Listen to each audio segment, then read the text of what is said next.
Hutan Amazon dalam bahasa Portugis Brasil, Floresta Amazonica atau Amazonia, bahasa Spanyol Selva Amazonica atau Amazonia, adalah hutan hujan di Amazon, Amerika Selatan. Wilayah ini yang juga disebut Amazonia atau Amazon Basin meliputi wilayah seluas 7 juta kilometer persegi, walaupun hutannya sendiri seluas 5,5 juta kilometer persegi.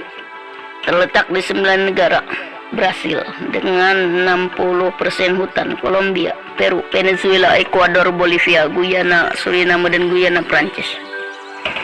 Ini adalah rumah masyarakat adat termasuk di Urarina, Peru.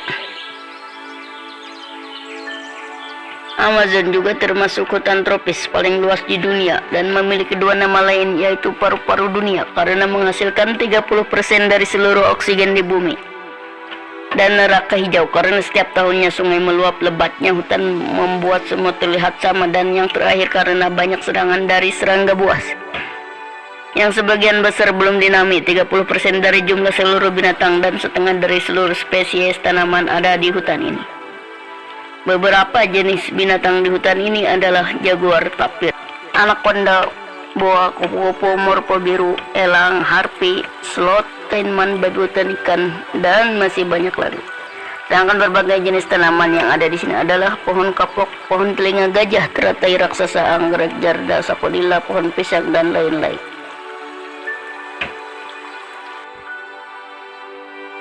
Terdapat 9 negara yang berbagi cekungan Amazon, yang 58,4% merupakan hutan hujan di dalam perbatasan Brazil.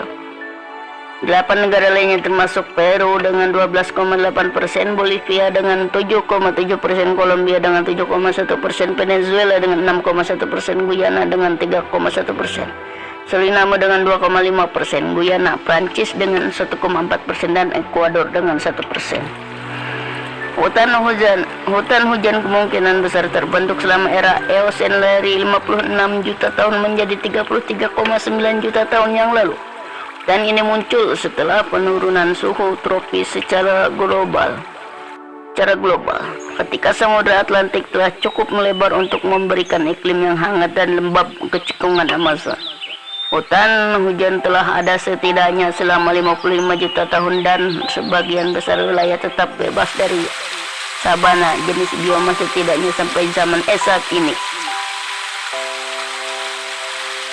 Ketika iklim lebih kering dan sabana lebih luas, kira-kira setelah peristiwa kepunahan kapur Paleogen, kepunahan dinosaurus, dan iklim yang lebih basah, kemungkinan hutan hujan tropis menyebar ke seluruh benua dari 66 hingga 34 MYR. Fluktuasi iklim selama 34 juta tahun terakhir telah memungkinkan wilayah savana meluas ke daerah tropis.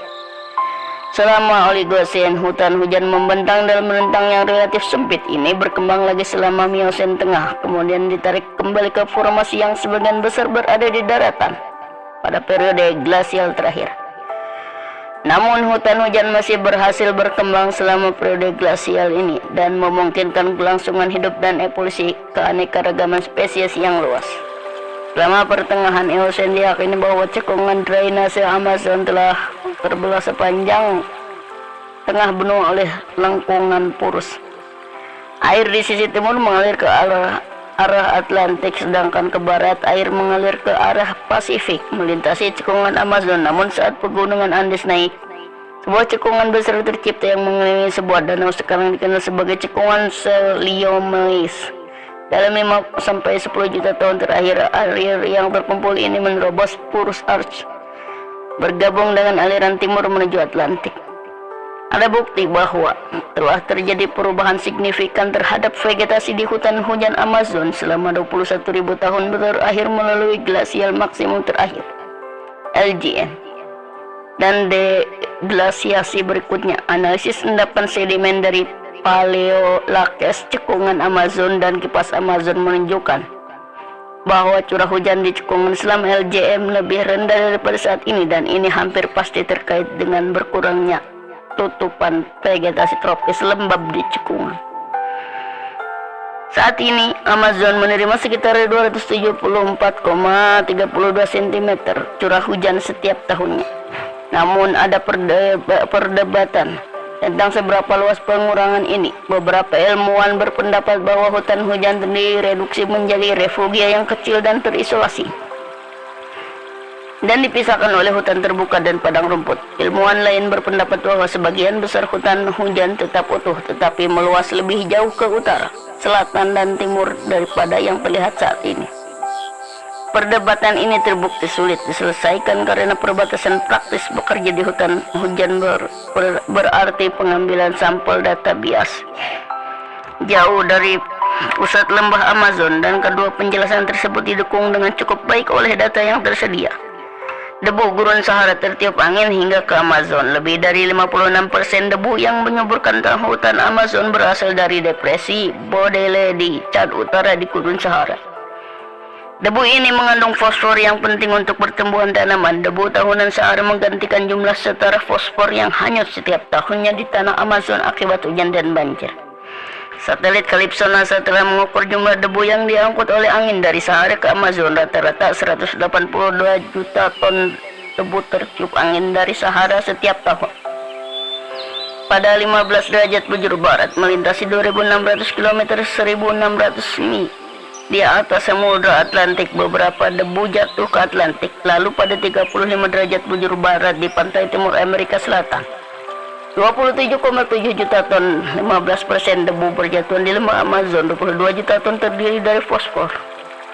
132 juta ton debu tertinggal di udara. 43 juta ton debu tertiup angin dan jatuh di Laut Karibia. Melewati 75 derajat bujur barat, Calypso menggunakan laser range finder untuk memindai atmosfer bumi untuk distribusi vertikal debu dan aerosol lainnya. Calypso secara teratur memecah kepulauan debu Sahara Amazon. Calypso telah mengukur variasi jumlah debu yang diangkut.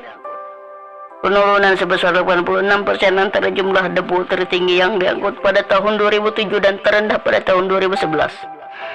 Kemungkinan yang menyebabkan variasi tersebut adalah Sahel, sebidang tanah semi kering di perbatasan selatan Sahara. Ketika jumlah hujan di Sahel lebih tinggi, volume debu lebih rendah.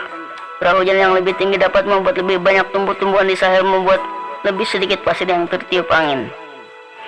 Berdasarkan bukti arkeologi dari penggalian di Caverna da Pedra Pintada, manusia pertama kali menetap di wilayah Amazon setidaknya 11.200 tahun yang lalu.